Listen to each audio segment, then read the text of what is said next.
Now, I suppose, a reunion of sorts. Yeah, of course. I spent a large part of last season there, so it'd be nice to see some old faces. But yeah, we're going there confident and looking forward to the match.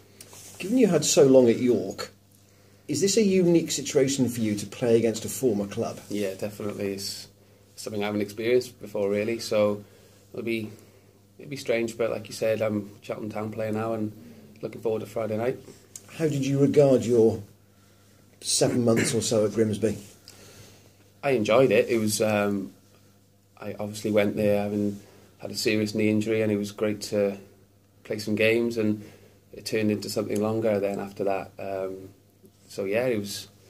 I enjoyed my spell there, and we were unfortunate, obviously, not to get promoted. We having losing in the final against Bristol Rovers, but yeah, I had a great time there, but thoroughly enjoy my time here now, and at a club looking to get out of this league. So really looking forward to the game Friday night.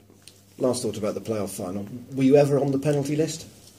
No, I think it was safe to say I was. I mean, there's lads there who were confident, and you know, there were 5 who were keen to step up, and they were confident. So I was down the pecking order, but yeah, like I said, a shootout is one of those things, isn't it?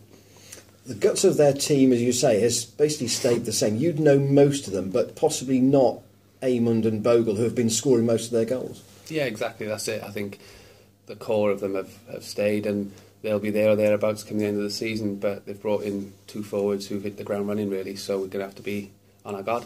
What's Paul Hurst's philosophy generally? He likes to pass the ball. He's a football man, and he likes to see good football. But yeah, they'll mix it up when they need to as well. So we need to be ready. So the people Cheltenham need to keep tabs on are who?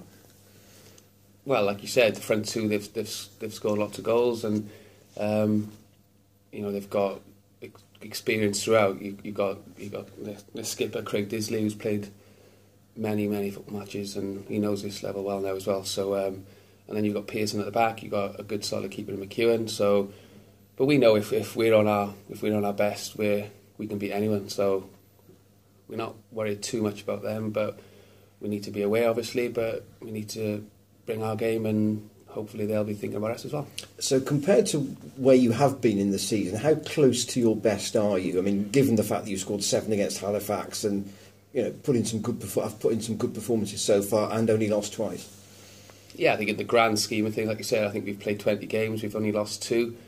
We're sitting second in the table, so I think it is finding that consistency. I think we've shown flashes of how good we can be, and again, you know, we've played not so well at times, but yeah, coming off the back of a good win in the week, lads are feeling good, and we go there in confidence. And when you've got 2 sides towards the top of the table, 2nd and 4th at the moment, is a good first 10-15 minutes just to get the shape of the game and the foothold in the game really important? Yeah, I think the fact that both teams know that we're playing before everyone else, so you can set a marker before everyone else plays, I think. But when that whistle goes, you just need to make sure you're right, and not let the occasion get too much. I mean, it is a big game, but it's still, we're halfway through the season. There's many more to come, but we do know that if we can go there and get a good result, then it sets us up nicely for the forthcoming fixtures. It's a good point, I suppose, isn't it? If this was the reverse fixture, which I think is in early April, people would be really bigging it up. But at this stage, it's just how can I put it? It's a signpost to what might happen later. Yeah, of course.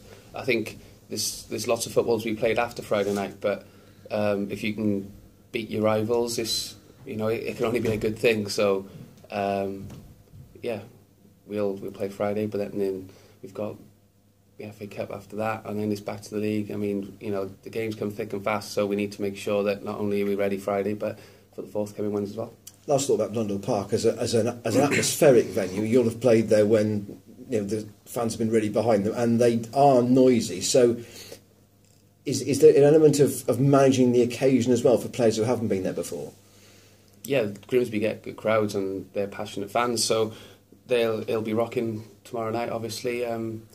Yeah, there's boys who've played in, you know, raucous atmospheres before, and it's important to just concentrate on the football and not get too hung up on it. I mean, when that whistle blows, you block all that out anyway, so it'll be 90 minutes of football, and that's all we'll be thinking about. Dan, it's that archetypal, isn't it? Can you do it on a Friday night at Grimsby? It's going to be a horrible night, probably. Wind blowing in off the North Sea. Can you do anything to sort of prepare lads for? Look, it's going to be atmospherically and sort of weather-wise a difficult night.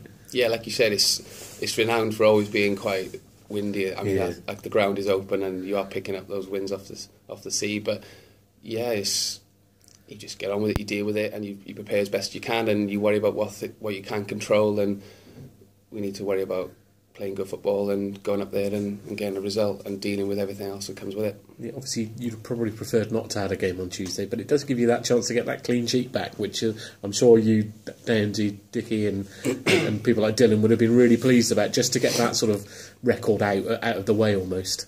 Yeah, like you said, I think it was becoming a bit of this clean sheet thing. I mean, obviously, we don't want to concede any goals, but I think we've got a very good defensive record, and these odd goals were slipping in, and like you said, it's cost us a few points, but it was nice to get that one off our backs. So yeah, we've ticked that one off, and we can go up to Grimsby on Friday full of confidence. Yeah, and how do you sort of cope with this week as a sort of a physical strain? Because obviously 3 games in 6 days is difficult, but do you have to be sort of on your mind both leading up to and after the Havant game to do everything you can to recover well?